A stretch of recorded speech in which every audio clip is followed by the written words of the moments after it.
Julle dink ons gaan dit actually eis. Ons gaan vir Rachel ook wys.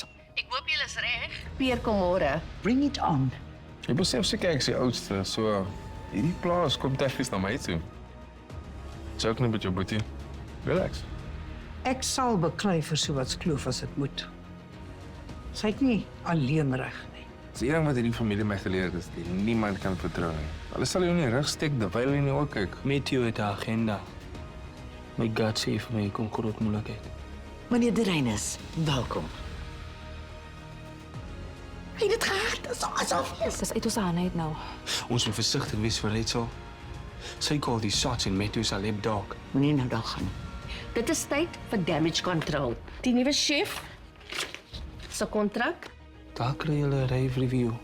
Jy glo hy so min soos ek.